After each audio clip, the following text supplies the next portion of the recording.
I can honestly say that we've never seen anything like this before. This story told this way. Yeah, it's no unforgettable, but it's all right. Man, get the fuck out of here.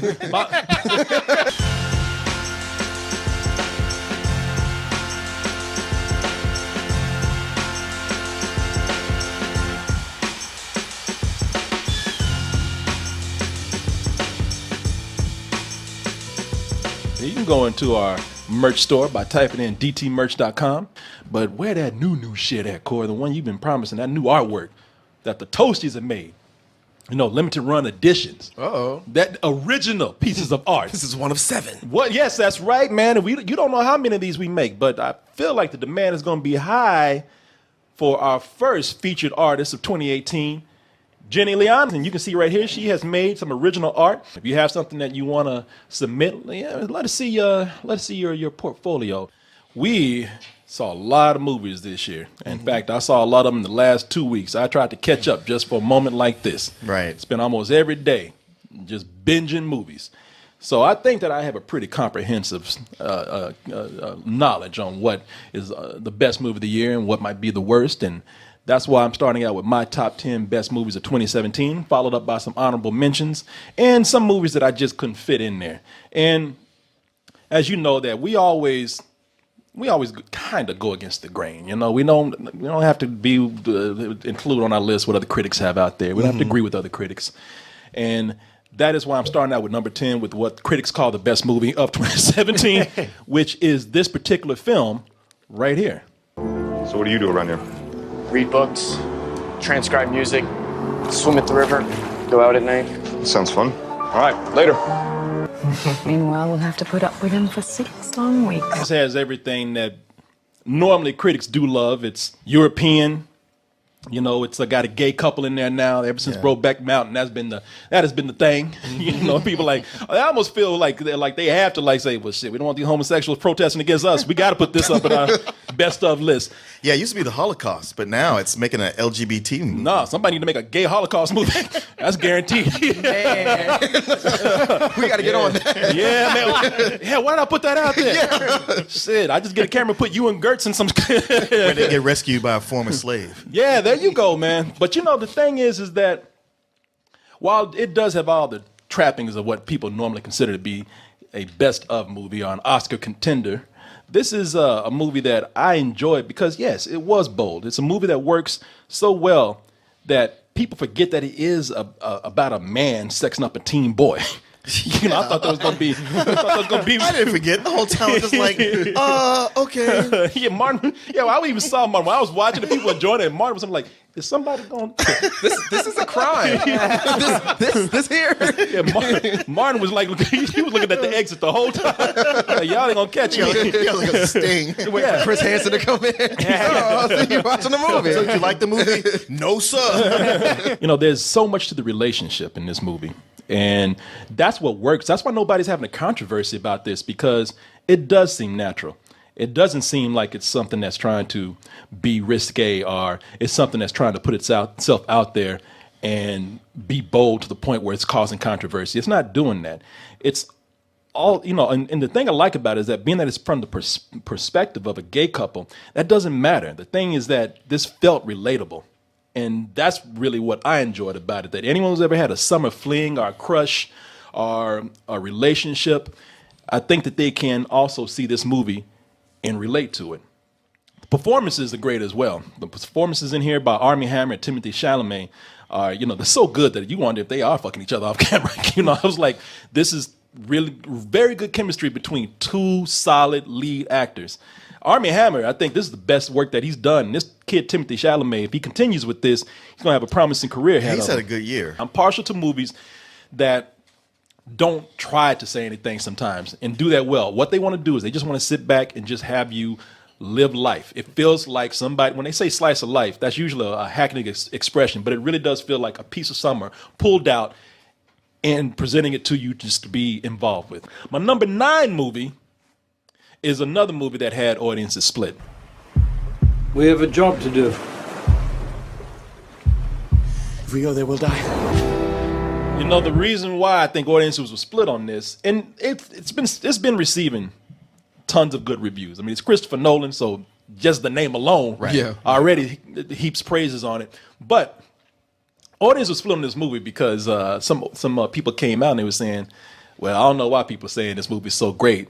Ain't got no character. You know, people say, I don't know who. Dunkirk right here. I don't give a fuck about any of these people. And see, I love you girls, but goddamn it, you make me say the words that I hate to say to somebody. You didn't get it. And I'm sorry because you didn't pull that out. I had to. Oh, woe is me. Yeah, you had to get me going, man. And I say that because I think that that was never the intention to really put emphasis on character. You know, with this, I think this is one of the best movies of the year for a technical reason. I mean, technically, it is the best movie that I've probably seen this year. You know, the complaints about having no character, I think that was intentional by Christopher Nolan. He wanted to focus on the visual details of war, which would effectively throw the audience into the combat. You know, it's not high as other people have on their list, but I do think that because for some people they need the narrative. There's not that much there. There's plenty of critics that have it pretty high. Yeah, and I'm one of them. I really do. I did enjoy the movie. And I say, you know, I see so many movies. I probably won't see it again, but I did sit up there and I admired it the whole time. You know, I really did enjoy it.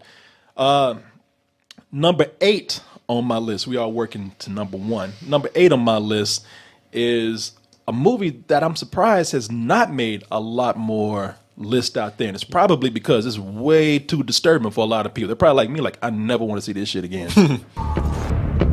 You need to tell me where the gun is. I got all night, people. Tell me exactly what is going on here. You know, the reason why I admire this film, I say love in a strange way because I love the filmmaking. I can't say I love the content because it's not because it's bad. It's just this is the movie that pissed me off the most. This is the movie that made me almost strangle Gertz over here. Because Gertz can tell you, like, I looked at him and I was like, man, you get the fuck out of my way. The second that movie ended, he looked at me and went, you. I was like, oh, shit. Come here. The thing about it is that this movie, it effectively shows racism for what it is to its victims. It's a goddamn horror movie. You know, most movies that are talking about race issues, they like to play a lot of them like to play the sympathy up. A lot of them like to play, you know, the card of, oh, look at these poor people, how they've had to suffer. This one shows you just how terrifying racism can get when it becomes deadly and you're the target. I think the biggest star here is Kathleen Bigelow's direction, whether it's getting fine performances from a cast, especially Will Poulter, man. Yeah, that's like the best performance that's not going to get nominated for shit this year. Yeah. Oh no, Will, because it's just too like close to home. Oh, Will Poulter, no, he cannot. I mean, as much as I think he would deserve some praise for this, he played a racist too well. This is why they didn't cast him as Pennywise, because he's scarier than that goddamn clown, and he's a human being. Yeah, I'm gonna get all y'all, especially the black one. Yeah. If he were to get nominated, what clips are they going to show him? It was like, yeah, what can they do? You know, the performances in here are something that is just too terrifying for people. That's why I don't think it made a lot of people's list right here. John Boyega is great in this film. This is another film where it shows the growth of him as an actor. But I also think that the direction falls a lot on the tonality of the film, which is the cinematography and the direction that they take with the tones, which be three things. It is a war film, it's a horror thriller, and it's also a courtroom drama. Mm-hmm. And all those things flow into each other very well, and all those things are very well balanced. I understand why people are looking over this film, because some people just blocked it out their minds. Mm-hmm. Yeah. But it really is a movie that deserves more attention. This movie is even controversial with black people. Mm-hmm. They're saying that, oh, here comes another white director telling our stories. And I get where you're coming from. But as we were saying, I don't think anybody was really talking about this story or trying to get it made. So if one particular group presents it and the other ones to get it made, it's better that the story get out there. Right. Than be buried because no one has tried to make it. And, and I really hope this movie, I don't think it'll get any awards. I don't think it'll make any big list, but I do hope that it gets more attention as it goes on because it really is a good film. Now let's go to my number 7 movie right here. And this is something interesting because of the controversies with a certain genre of a film that is going on right now. Somebody just complained about it a couple of days ago. No. No. No. Whoa! I thought I had the green band version of that. I didn't know there was a red band version, but I was trying to be Christopher Pratt. I got to wipe blood off myself right now. You know, the reason why I really enjoy this movie and I put on my list, and the reason why I'm talking about it is something that it's not only a good movie for what it is, but has transcended the controversy out there, is because this is one of the best dramas of the year in the form of a comic book movie. You know, this is a time when people are talking about comic book movies taking over and they're getting highly criticized. And a lot of people forget that this movie, this gritty drama that we have here, is a comic book film, and it's that rare film that takes a chance in the area that it did here, the area that you take little chances, and that is in not only just a comic book movie, but a PG comic book franchise. All these X-Men movies have been PG-13. All of them have been selling toys, and all of them been pitched to kids. And then we get this out of nowhere. No testing, you know. Only thing they got is a bunch of nerds saying, I want to see Wolverine cut somebody and they bleed. It's been 20 years, goddammit, he ain't cut nobody. You also have to consider that with a good story, they brought a lot of depth to these characters that we've seen before, but never to this level. You know, we're making fantasy feel one step closer to reality here. And especially with the Western feel that they have, you know, this is kind of I've heard some people say this is the Unforgiven of comic book movies. But it also proves that with everybody talking about how comic book movies are taking over and how it's a glut of them, and you know, people are getting tired of it. It's not the genre. It's the movie. A good movie is a good movie. My number 6 movie. This is one that you guys said that if I saw it, I would like. Martin, you know me very well because you said I would like this for a particular reason. Ha. Okay, I warned you. One drip and you're out. Oh, come on! These are the rooms we're not supposed to go in. But let's go anyway. You know what I love about this movie? First of all, you see these kids. And you're not even seeing most of the trailer right here. But what I thought, if nothing else, this movie did well is it just shows how kids just don't give a shit where they are. They could be playing in the middle of a sewer. You know, they could be playing in the middle of a toxic waste dump, and they're gonna figure out how to have fun. And they captured that spirit. I mean, these are kids who felt like kids, and they didn't feel like actors. They felt like they just picked these kids up out the parking lot and just start filming them, and then put them back before they went to jail. You know, this is I have a thing for movies that just feel like you're watching real life, you know, where you totally forget that the camera's there, and it makes me feel like those Hollywood actors are real people too. And equally as important is, you know, that's equally as important as the element of making a blockbuster, where you're reminded the whole time that you're watching a movie. Sure. This right here, I felt like like I said, I was there with these people. Like I was watching all this, for better or for worse. And the biggest thing that I loved in here is Willem Dafoe. I think Willem Dafoe he's the one I'm talking about when I say that this is a movie where they take a Hollywood actor and they make him feel like he's just a person here hanging out with normal people. I felt like he did manage a dirty ass hotel. I didn't think that him as an actor. They don't take a Hollywood actor. They take one of the weirdest Hollywood actors and turn him into the most normal of people. They took the Green Goblin. And turned him into a hotel manager. And the funny thing is, that hotel is so shitty. If it was the Green Goblin, not Willem Dafoe, but the Green Goblin, or if any goblin was running this shit, people wouldn't even notice. He would fit right in. A glider. You need some towels? You gonna pay your rent? Where the rent at? Finish it. I love the little girl that's in the film, and I love What's her name? Brooklyn Prince. Yeah, Brooklyn Prince. Yeah, Brooklyn Prince, and the girl that plays her mom. The girl that plays her mom is Bria Veneti, and she, you know, I've never heard of her before. I think she might be a newcomer as well, but both of them, as I said, they give some of the most natural performances that I've seen in a movie this year. And I'm sure the actress who plays the mom is a fine person. But whenever I see her, I want to push her in front of a bus. Oh, that means she did her job. Oh, yeah, she did. You know, that's what you wanted to. That's how you want to feel. Exactly. Yeah, I think her motivation was make people want to kill you. Got it. Yeah. Let's go to my number 5 movie. Now we're getting into movies that, again, are appearing on a lot of people's lists. This one is pretty hot right now while we're talking about Oscar season. I want to go where culture is. I think just go to City College and then to jail and then back to City College and then maybe you'd learn to pull yourself up and not expect everybody to do everything. I'm laughing hard at that scene, but I have to tell you, when I saw that, I thought I was going to hate the movie too. Because there's nothing that I hate more than a movie about teenage angst. Mm-hmm. And the reason why is because these movies about teenage angst, they're not likable people. I don't care what these teenagers are going through, but the movie's telling me I should like them. Finally, we have a movie about teenage angst where it's not telling me that I'm supposed to like these people. You know, it's not telling me how I'm supposed to feel. It feels like it is angsty, but it feels genuine. It feels like what a teenager will go through.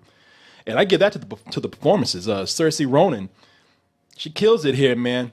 And she's also an unlikable character, but you see why. I mean, you know, she's a teenager. She's going through shit that everybody's gone through in their time, and I could relate to that. And that's why I was like, I don't hate her. We've all done this. Anybody who's been a teenager has done this and given their parents some grief. But speaking of our parents, I don't really blame her that much because her mother, is a bigger annoying person. Mm-hmm. I think, you know, she has more flaws than her daughter, I think. You know, she has good intentions, but for one, again, you understand because she's not coming from a bad place. Two, Laurie Metcalf, who plays the mom here, she captured the mother-child relationship so well, as did the script. I saw a lot of conflict in this movie with those two, and a lot of like conflict that came out of love, like I did with my mom coming up. I mean, my mom and I went at it. And then at one point, you know, we got all that settled and we got back to loving each other. But I felt that with this here in the movie. And that's another thing I think is relatable to a lot of people. You know, I really liked was the best friend. Oh, yeah. And the whole time I was like, man, this girl looks so familiar, yet this is her first movie. It's Jonah Hill's sister. And when you look at her face. That's Jonah Hill's sister? Yeah, and you look at her, you're like, oh yeah, she's Jonah Hill in drag. That's why. Oh, fuck. Oh. Shit. You ain't lying, man. Yeah. Wasn't she in Neighbors too as well? She was in Neighbors too. Okay. No wonder I look at Jonah Hill now and get a boner. Let's go ahead and get into number 4. I'm actually surprised that this movie is popping up on a few lists. I thought I'd be the only one. Kind of mad that I'm not original. Nah. Because this movie's kind of strange, and I thought it would be a little bit too weird for a lot of people out there. Next. You're incredible. Do you understand? Yeah. You say, yeah. I'm strong. Are you feeling this? Are you feeling the girls I'm feeling right now? Hey, like, Korey, why are you laughing, man? That's not funny. That guy just went through a window, probably down there bleeding to death. Well, I'm not going to tell you what happened to him, but I'm going to tell you that is why I love this movie. Good Time. Good Time I love because it's a movie that is so surreal. It is so weird that it does cross over into being a dark comedy sometimes. Like, you just laugh because it's a story of a dumbass who just keeps making worse and worse decisions through the movie. And you just can't help but laugh at the shit he does. Well, especially since he's supposed to be the smart one. Yeah. He's actually the dumb one. Next to the guy I was talking about, It's time to watch my TV show. Man, I'm telling you, there are so many just weird moments in this film. It's inhabited by great performances and great characters. It pretty much starts with a bank robbery gone wrong, and one guy trying to get his brother out of prison and also get out of the trouble that he's in. And Robert Pattinson, even though he plays this stupid ass guy, he owns the character, and he gives a great performance because he just does that character. He takes it so seriously. He is in the mind of that character. He plays it with a lot of charisma. He plays it with a lot of seriousness. So you buy him as that character, which makes it even harder because you're like, wow, man, this character is so earnest about everything he's doing. He thinks he's so much smarter than everybody else in the film. And that's why it's so funny, because he is the dumbest one whenever he walks into a room. He's in a room with a 14-year-old girl. He is the dumbest one out of those two. Well, it's also one of those movies where it's all taking place in one night, and it's all the crazy things that happen within that period. I think that the story drive is the best that I've seen of this year. And because of that, it's the editing that is done so well. And you combine that with like the neon dream nightmare cinematography they have going on that's throwing itself and adding to the deliriousness that's happening in this movie. And I just think it's I've never seen anything like this. I really have not. Number 3 movie is, again, a recent entry and something that I'm sure is going to be on maybe not best of list, but it's going to be the best of something list. Ernesto de la Cruz. One day, he left with his guitar and never returned. You know, it's a lot of things going on in the movie. As you see right there, it's very moving, somewhat tragic in a way. But when I say you're not going to see this on a lot of lists, because I've been looking around, I don't see it on a lot of best of lists. It's definitely going to make a lot of animation best of lists, which it deserves. But I disagree with people who say that this is not one of the best of the year, because, you know, I judge movies by character and story if that is what they're trying to sell.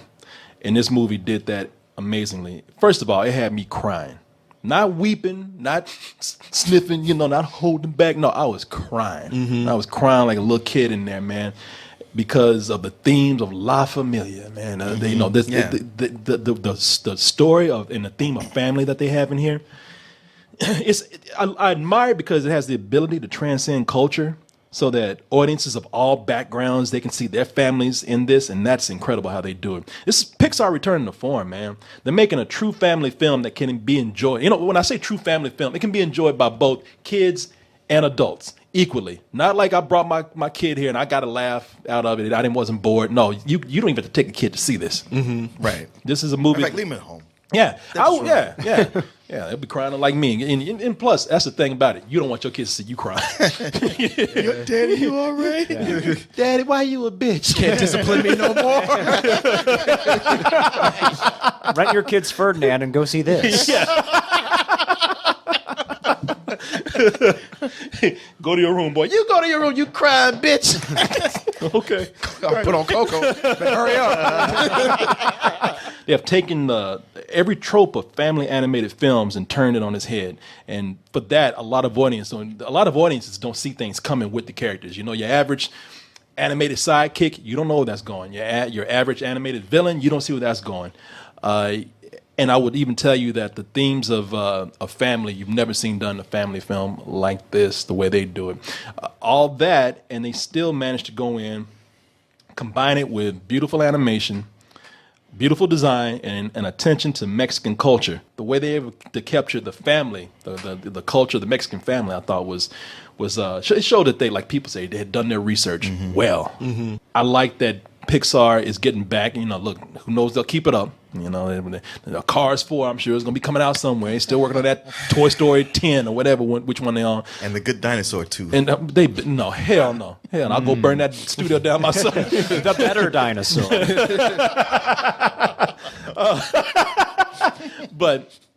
But now, with this, Pixar has gone back to doing what they've done best. Not make family films, but just make good films. Well, we're winding it down now. We're about to pass off to Korey, but before we do, we got my last 2 movies in my top 10 list, the 2 of the highest rated movies for me. And what do you think number 2 is, Martin? No, I think that's I not know it. it. What is it? Get Out. Well, Korey, you get out. I thought this would have been number 1. Now you're here to finish us off. Oh, you know, you're looking at it and you're saying, action-packed. That's what I like. Especially Pee-wee. Said it to somebody yesterday. I forgot who it was. Action-packed Pee-wee. Like, get away from me, sir. You know, you're looking at this and you're thinking, man, the monkey's looking real. You know, this would be a nice little Hollywood blockbuster to watch, but from the very beginning, who would have known that these monkey movies here would have been so good? Because I thought, first of all, this being a remake, that's already a strike right there. And I'm talking about the first one. But enjoyed the first one so much, and you give it that and you give up hope after that, man, you ain't going to be able to repeat that. But people out there, we have seen this age where people they can't wait to fuck up a trilogy. Oh, yeah. Sometimes they don't even have a trilogy, and they force 3 movies out of it. And often. And this was able to maintain.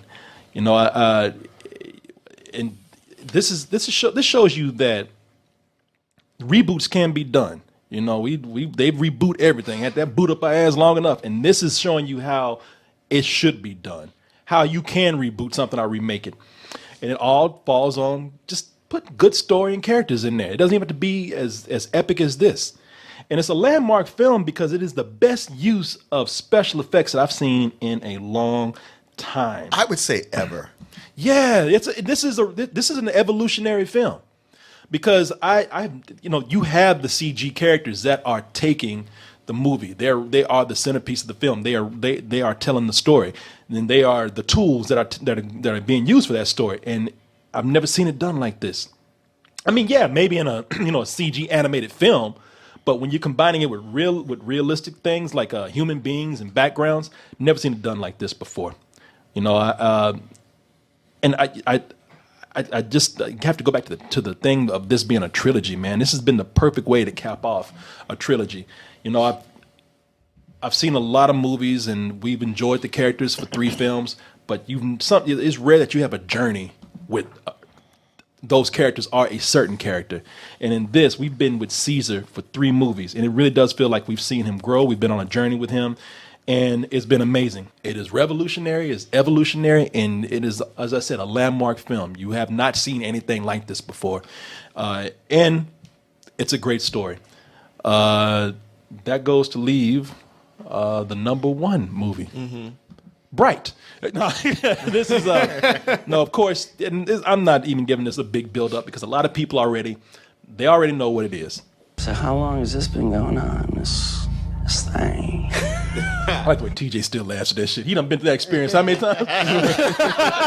He's laughing not to cry. Yeah. Probably last weekend. Yeah, he's laughing because he's scared right now.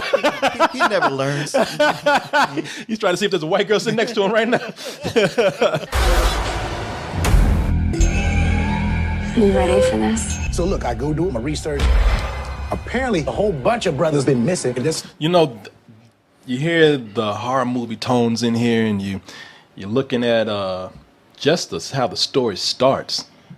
And I feel bad because I might have said, I don't think I did, but I might have said when we first saw the trailer, I was like, wouldn't this be funny if this ends up being one of the best movies of the year? Ha ha. And here it is at number 1. Because hearing that horror movie tone and seeing that it's about an interracial relationship, I thought this was a parody. But this plays it straight. It did look like it could be, and we just don't have a history of this kind of movie being good. Right. No, because Jordan Peele even said, I'm playing this as a straight horror sci-fi film or whatever genres you're looking at. The comedy is the least part. This has been touted as horror comedy. And Jordan Peele, he's cool with that, but he even said when it got nominated in the category of comedy at the Golden Globes, he's like, what's funny about this? Yeah, what's comedy in this? And so this is why I think it works, because it is playing it straight. I mean, it is not a parody. This is not a joke. This is something where it's relevant and it's taking itself seriously. Race issues are very relevant right now, and it's not playing around with that. But it's not doing anything where it's being very heavy-handed with it either. I love that this is a movie where they've taken, like all good science fiction films and horror movies, they've taken something that is a big issue and been able to tell it through different eyes or in a different genre. Mm-hmm. And that's what they did here. This is all of those, sci-fi, horror, and a comedy. And because of that, it is, it's not only because of the genres that it is and the subject matter, but they've created like a highly rewatchable film. Yeah. Let me just say this. Let me just take the race out of it. Let me take the race issues out of it. And let's just talk about this as a movie. As a movie, this is a tight script. One of the tightest scripts I've seen this year. This should get, if nothing else, should get the award for best screenplay. Mm-hmm. It's paced amazingly. The attention to detail, the technical expertise in this is crazy. And I'd said that about another movie earlier, which is Dunkirk. Dunkirk did that visually. This also does it visually, but on a smaller scale. There are moments in here with no dialogue where they're telling the story with composition. But also, they have story details in there where that gives it the rewatchability. Even if you watch it for the first time, they set up things that are amazing payoffs later on in the movie. Mm-hmm. This is something that Jordan Peele, I'm convinced that, which is why I'm scared to see what his next movie is, and I hope, and eager to also, because he's amazing. But I also think that, this is something he sat on for a long time. Sure. Well, that's always the thing. Your first project, you had your whole life to do it, and your second one, you had to get done in a week. Yeah. And you could tell that he'd been thinking about this, every detail, for a long time. And, with everything that I've named here, This is I know I love that. I love that. That's always funny. But this is not a film just to watch. I mean, if you're serious about filmmaking or storytelling, this is a film to study. And I know a lot of people gonna think that I'm saying this movie's the best of the year because it's a black film. That is part of it because again, that is an issue that should be talked about. But I like that this movie didn't come out and try to do it a drama or anything. They turned it into a horror movie. And if you take even if you don't want to watch the racism in it, or you want to have that take a backseat, the science fiction and the horror works just as well. And also, my last statement here, like I said, with War for the Planet of the Apes and Get at a Good Time, I can honestly say that we've never seen anything like this before. This story told this way. Yeah, it's no unforgettable, but it's all right. Get the fuck out of here. My mama was at home. She was like, "This ain't nothing but guess who's coming to dinner." I said, "You shut your goddamn mouth."